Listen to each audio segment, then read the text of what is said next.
고린도전서 15장 1절에서 11절까지입니다. 바울이 살고 있던 당시 이 고린도라고 하는 곳은 그리스 지역입니다. 그 당시 헬라 철학이 그 시대를 지배하던 때였습니다. 이 헬라 철학에는 부활이라는 말 자체가 존재하지 않습니다. 죽음을 말하지 부활을 말하지 않습니다. 그래서 죽음을 노래하고 또 죽음을 연구하고 수많은 종교들이 무덤밖에 없었습니다. 사도 바울이 고린도에 와서 예수님의 부활을 증거했습니다. 그렇게 하자 어떤 사람들은 바울에게 물었습니다. 정말 부활이 있는 거냐? 12절에 보면은 부활이 없다 하는 자가 있었습니다. 또 35절에 보면은 어떻게 사람이 살아나는가? 어떻게 부활의 몸을 입는가? 그렇게 질문을 던지는 사람들이 있었고 부활을 부인하려고 하는 사람들도 있었습니다. 부활을 믿는 것은 반지성주의고 그것은 신비주의라고 매도하는 그런 사람들도 있었습니다. 그런 질문에 대하여 바울이 답하는 것이 바로 이 고린도전서 15장입니다. 제가 예전에 우리 교단 강두사고시 할 때 제가 주경신학 담당을 했었는데 그때에 제가 낸 시험 문제가 고린도전서 15장 전체를 설명해라. 그렇게 문제를 낸 적이 있습니다. 예수를 믿는 사람이나 복음을 전하는 사람, 고린도전서 15장에 대한 분명한 이해가 필요합니다. 충분한 이해가 필요합니다. 그리고 혼자 이해할 뿐 아니라 이것은 누구에게든지 설명할 수 있어야 됩니다. 11절은 이렇게 말하죠. 그러므로 나나 그들이 이같이 전파함에 너희도 이같이 믿었느니라. 나도 믿고 고린도 교회도 믿고 고린도 교회뿐 아니라 복음을 전하는 어떤 곳에서도 이 예수님의 부활은 증거되었고 그리고 믿게 되었다. 예수님의 부활에 대해서 사도 바울이 제일 먼저 꺼낸 얘기가 뭐냐? 예수님의 십자가와 부활은 어쩌다가 일어난 그런 해프닝이 아니다. 우연히 일어난 일이 아니다. 성경대로 이루어진 것이다. 여기서 성경이라고 말하는 것은 예언된 하나님의 말씀을 뜻합니다. 그래서 부활은 이미 이루어진 일이고 부활은 역사적 사건입니다. 부활은 이미 이루어진 사건이면서도 현재 완료적 사건입니다. 예수님은 살아났었다. 그러다가 며칠 있다가 또 죽었더라. 그런 얘기 있잖아요. 기절했다 살아났는데 며칠 살다가 죽었다. 그런 얘기는 많잖아요. 예수님의 부활은 지금도 현재적 진행형입니다. 그분은 살아나셨고 그리고 그분은 지금도 살아계시다라고 하는 것입니다. 사도 바울이 이 부분에 대해서 갈라디아서 2장 20절에 예수 그리스도를 믿는 자는 예수 그리스도를 믿는 자와 함께 그리스도께서 사신다. 그래서 그리스도인은 주님과 함께 죽고 주님과 함께 살아난 자다. 갈라디아서 2장 10절은 그렇게 말합니다. 자, 바울은 이 복음은 내가 지어낸 것이 아니다. 내가 명상하다가 깨달은 것이 아니다. 이 복음은 오늘 성경에 있는 대로 3절에 받은 것이다. 주께로부터 받은 것이다. 받은 것을 내가 증거한다. 그리고 너희들은 그것을 굳게 믿고 그것을 붙들고 놓지 않으면 구원을 받는다라고 하는 것입니다. 전한 말을 헛되이 믿지 아니하면 2절에 구원을 얻으리라. 이 복음의 문제는 단순히 기쁜 소식이 아닙니다. 복된 소식이 아닙니다. 이 복음의 문제는 바로 구원이 달려있는 매우 중요한 문제입니다. 오늘 성경이 분명히 말합니다. 2절에 그로 말미암아 구원을 받으리라. 15절에도 보면 그 이후에 우리가 만일 예수를 믿는데 예수님이 만일 부활하지 않았다면 이것은 사기당한 것이다. 부활이 없는 기독교를 믿는 것은 사기당한 것이다. 헛된 망상을 하고 있는 것이다. 만일 부활이 없다면 우리가 기대하는 모든 것은 다 헛된 것이다. 바울은 여기서 크게 4가지, 요약해서 2가지를 얘기를 합니다. 크게 4가지는 그리스도께서 우리를 위해서 성경대로 죽으셨다. 또 그리스도께서 완전한 죽음에 이르신 다음에 장사 지내셨다. 또 그리스도께서 죽으신 지 3일 만에 다시 살아나셨다. 넷째로 부활하신 주님이 베드로와 나머지 제자들에게, 그 다음에 마지막 자기에게도 나타나셨다. 이 두 가지를 요약하면 성경대로 주님은 죽으시고 성경대로 주님은 살아나셨다라고 하는 것입니다. 왜 예수님의 죽음과 부활이 복음이냐?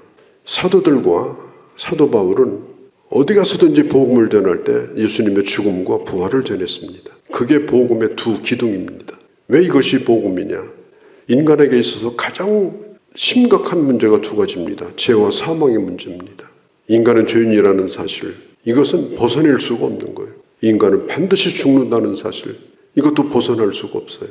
그런데 인간의 죄를 사하기 위해서 예수께서 죽으신 겁니다. 예수님의 죽음이 있기 때문에 죄가 사하여지는 거예요.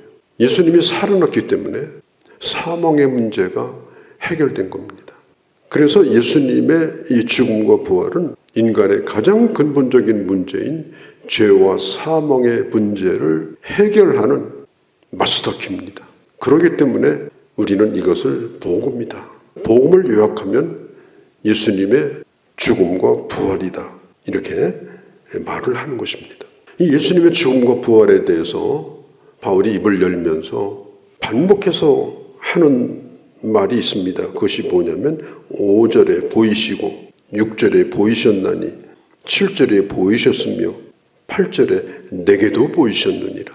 예수님의 부활은 우연히 일어난 일이 아니라 이것은 사건입니다. 사건을 말하고 있는 거지 내가 생각해낸 것을 말하는 게 아닙니다. 누구한테 들은 것을 말하는 게 아닙니다. 수많은 목격자들이 존재하고 그리고 자기도 목격자 가운데 하나인데 예수 그리스도께서 부활하신 다음에 본발을 가지고 예수님이 살아났다고 말하는 것입니다. 보지 않은 것이든지 보이지 않는 것이든지 그걸 설명하려면 말이 길어집니다. 그러나 기독교는 말이 길지 않습니다. 직접 본 것은 논리가 필요 없습니다. 죽은 사람이 살아난다, 부활을 어떻게 논리로 설명합니까? 그런 일이 없었는데, 그럴 리가 없는데 설명이 안 되는 겁니다. 사도 바울도 말합니다. 이것은 내가 설명하는 것이 아니라 이것은 본 것을 말하는 것이다. 본 것을 보았다고 말할 수밖에 없는 것이다.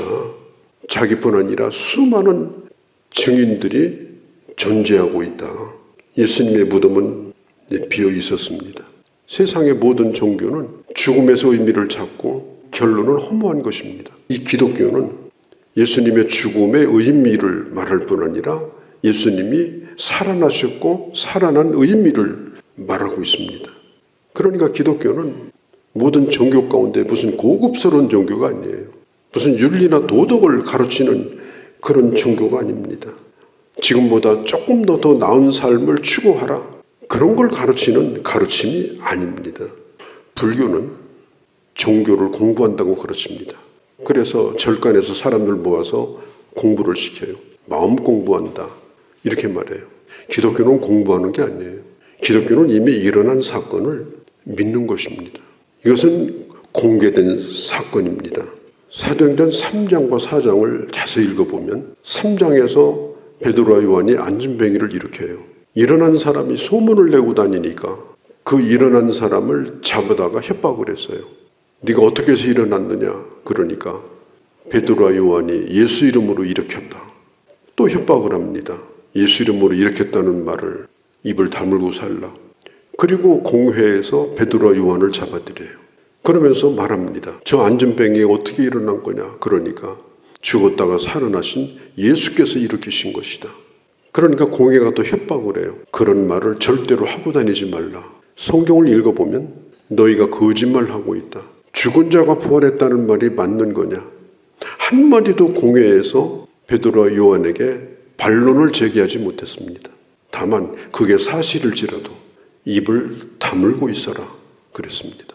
그때 베드로와 요한이 공회를 나오면서 한마디가 뭔지 아십니까? 보고 들은 것을 내가 말하지 않을 수가 없노라. 기독교는 부활의 종교입니다. 기독교는 뭘 명상하고 묵상하는 게 아닙니다. 어디 가서 기받는 게 아닙니다. 일어난 사건을 믿는 겁니다. 사도 바울은 500명의 증인이 있다고 말합니다. 그리고 오늘 성경에 있는 대로 그들은 대부분 지금까지 6절에 살아있다고 말합니다. 어떻게 500명이 예수님의 부활을 보았을까요? 예수님이 죽으실 때와 그리고 오순절날까지 그때가 유대인의 가장 큰 명절입니다. 6월절서부터 그 후 50일 동안 순례자들이 오순절날 와가지고 예루살렘을 떠나지 않고 약 2달 가까이를 머물면서 많은 사람들이 그때 예루살렘에 머물고 있을 때 그때 예수님의 죽음과 예수님의 장사 지냄과 예수님의 부활과 예수님의 승천이 그때 일어났습니다. 예수님께서 하늘로 승천하실 때 많은 사람들이 그것을 보았고 예수님이 분명히 말씀합니다. 너희가 본 그대로, 헛개비를 보는 게 아니에요. 본 그대로 다시 올 것이다. 구름 사이에서 부활하시면서 그렇게 증거하시고 승천하셨습니다. 이 예수 그리스도의 부활을 증거하던 이 바울 당시는 예수님의 부활에 대해서 증인을 대라면 얼마든지 될 수가 있습니다. 그리고 예수님의 12제자 가운데 11명이 다 순교했습니다. 이유는 딱 한 가지입니다. 부활 때문에 순교했습니다. 그리고 500의 형제가 보았는데 성경 어디든지, 아니 성경 외에 다른 문서에도 그 500의 형제 가운데 양심선언을 해가지고 이 부활은 거짓말이다, 꿈인 거다, 나도 거짓말을 하고 다녔다.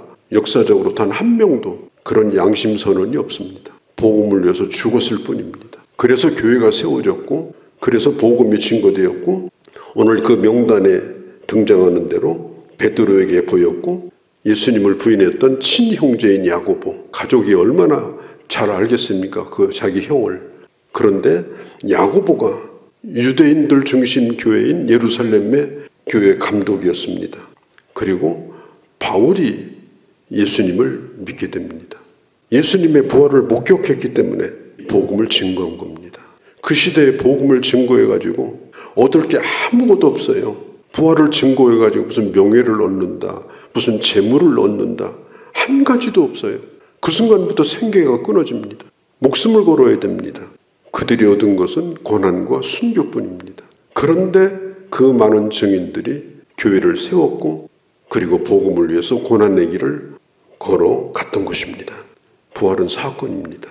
우리가 믿거나 말거나 사건입니다. 부활이 없다고 해도 없어지는 게 아니에요. 있는 건 있는 겁니다. 복음은 우리를 구원하는 매우 중요한 사건인데 이 사건이 거짓이라고 하면 우리가 지금 믿고 있는 구원도 헛것이 되는 것입니다. 그렇기 때문에 이 부활의 신앙에 대하여 이 분명한 이해와 지식을 가지고 있는 것이 대단히 중요합니다. 사도 바울은 예수 믿는 사람을 잡으러 다니는 사냥꾼이었습니다. 낮 12시에 햇빛보다 더 밝은, 우리는 햇빛을 눈으로 못 봅니다. 실명합니다. 그런데 그보다 더 밝은 빛을 보고서 눈이 멀어버렸습니다. 그때 그가 들었던 소리가 뭡니까? 네가 핍박하는 예수가 나다 그랬습니다. 그리고 너는 앞으로 이방인에게 복음을 증거하는 나의 증인이 될 거라고 말씀했습니다. 그는 다마스커스로 가서 아나니아라고 하는 사람에게 복음을 구체적으로 다시 듣게 되고 그에게 세례를 받고 그때부터 그는 복음의 증인으로 일생토록 헌신을 하게 되어집니다. 이 500의 형제, 그들 하나하나도 성경에 기록되어 있지는 않지만 그들 하나하나도 전부 그런 길을 걸어갔습니다. 바울만 그 길을 걸어간 게 아니에요. 야고보도 베드로도 주님의 제자들도 그리고 예수님을 믿지 않았던 마리아, 다른 예수님의 형제들도 부활하신 예수님을 위하여 교회를 세웠고 그리고 복음을 위해서 일생을 살았습니다. 사도 바울은 또 생각을 해봅니다. 어떻게 나와 같은 자에게 주님이 나타나셨는가?